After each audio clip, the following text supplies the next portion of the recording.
วัสดีมื้อนี้ตอนแรกเนาะของรายการกินกับล็อกซี่รายการของเขานี่สิเป็นรายการพาไปเลาะซิมห้านดังๆอยู่ในเวียง มื้อนี้สิพาไปใส่ มื้อนี้เขาสิพาไปห้านในตำนานอยู่แถวสี่ไข่เนาะสิเป็นห้านในนั้นเดี๋ยวนำพวกเขาไปเลย ไปเลย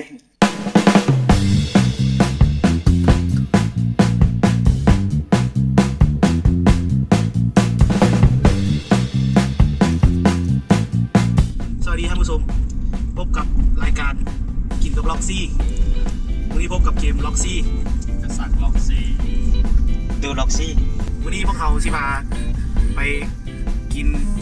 อาหารเวียดนามอาหารในตำนานอาหารหนึงอยู่แถวสี่ไข่ครับซึ่งกันเว้าซื้ออาหารมานี้หลายคนก็สิฮู้แล้วเนาะคืออาหารบันเซลสี่ไข่ครับเดี๋ยววันนี้พวกเขาสิบ่ไปกันแต่4คนนี้เขาสิมีน้องสาวไปนำผู้นึงนะครับซึ่งเพิ่นสิพาเขาไปกินบันเซลนะครับเดี๋ยวเราไปพ่อกันอยู่ร้านบันเซลเลย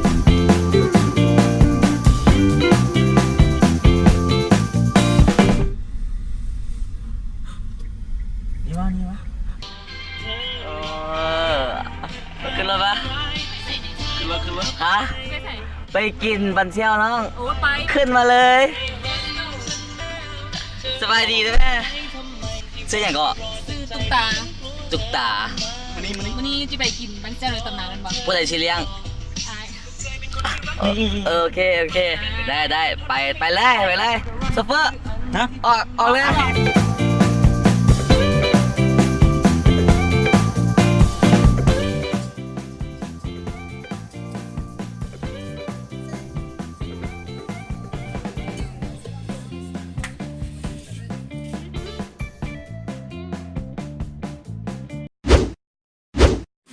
เราเดินกันทีนี้ 10 ตัวอยู่รูป เยอะเลย ทีไหมแทบเสื้อลงมึง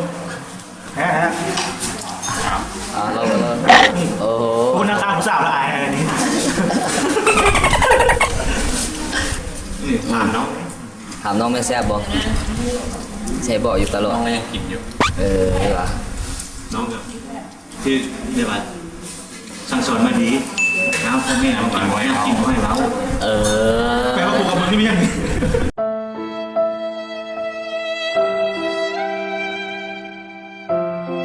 แปลว่าบักเกมนี่มีมารยาทบ่กินแล้วเว้าเนี่ยเอากูนี่แหละหมดเลย ลูกเรียนอยู่ใส่ก่อนปีใด ปีสุดท้าย ปีสุดท้ายแล้วอ่ะแข่นบนละฝึกงานแล้วอ่ะ ฝึกแล้ว ฝึกละเสียดายผมว่าฝึกมันได้ จะทำเด็กอันนั้นได้ พี่ตัวฮับเด็กพี่ นี่มึงกูนี่แหละ ต้องหาค่า พอเดิน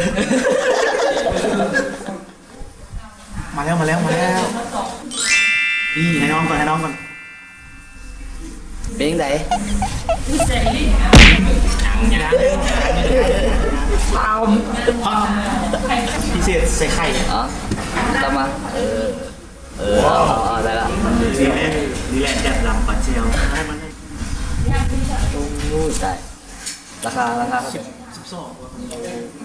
เป็นตะกินอยู่เนาะ 12 เราอยู่ในบริเวณได้ไหม บอกคนอยู่นี่มึงมีบอกกัน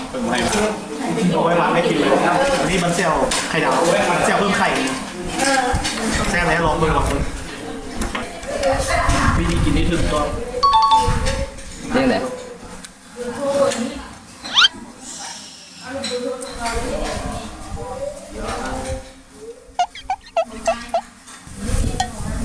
เยอะคำหนึ่งเน้นๆด้วย มีอาเกียนนะชิ้นไหน เยอะ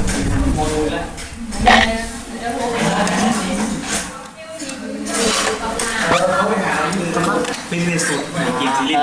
มีเกมซีรีส์ ลินยังบอก ต้นต้องมา ถามคำท่าบอถามน้องดูไอ้มีเกมให้ลินครับคำท่าวะ มาวันนี้แหละน้อง เออ เกมยังเจ้าคิดเกมมา ซื้อเกมเนี่ยเอาขาซื้อ ส่วนยิ้มยากผู้ใดยิ้มก่อนมันอยู่ลงโทษ เงินยิงก้อนใจ ผู้ใดยิ้มก่อนจ่ายมั้ยมาดีมาฮะ เริ่มเลยคู่แรก เอาได้พร้อมแล้วพร้อมแล้ว ยังไม่เลิกเลย พร้อมบ่ น้ำแน่นนะ ตุกพร้อมบ่ พร้อมแล้วเริ่ม ตุกพร้อมบ่ Nope. เอา Round one.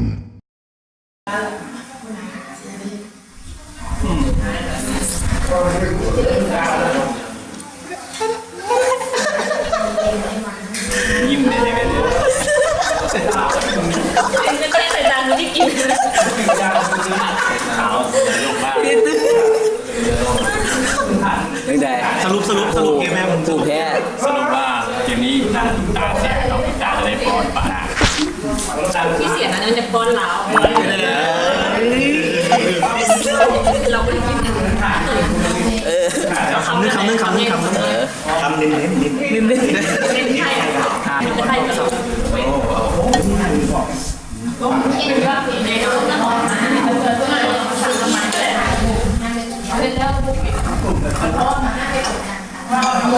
โอเคเอา เซลฟี่มั้ง เปิดเลยนะ สมัครวันเปล่า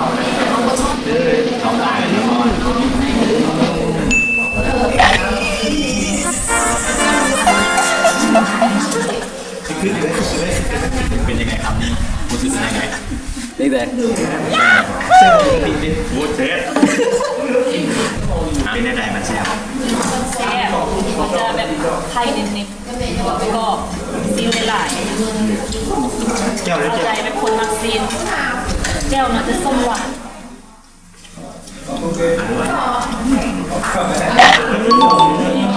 เยอะเหรอ สำหรับอันจานเดียวนะกินปะเรา จาน สอง เดียว จาน จานเดียวนะทั้งสั่งก็ได้สั่งอีกจานหนึ่ง ว่าต้องได้สั่งอีกยอมรับมันแซ่บ สั่งแล้วสั่งอีก แล้ว แปลว่ากินส้มแผ่ได้หรอ ทุกในกินทานนี่มันไหนหมูอ่ะ มันน้ำไอ้แหละมันการเฟซบุ๊กมันไกลตรงเลย โอ้ป่า มันแล้วเนี่ยมันดีเลย จริงแต่น้องแฮปปี้ป่ะวันนี้ แฮปปี้หลาย คนเลี้ยงแฮปปี้เถอะเนาะได้เอา ใช่ปะ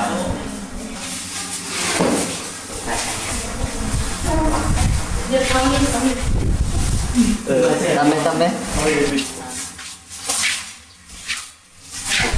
ได้เด้อ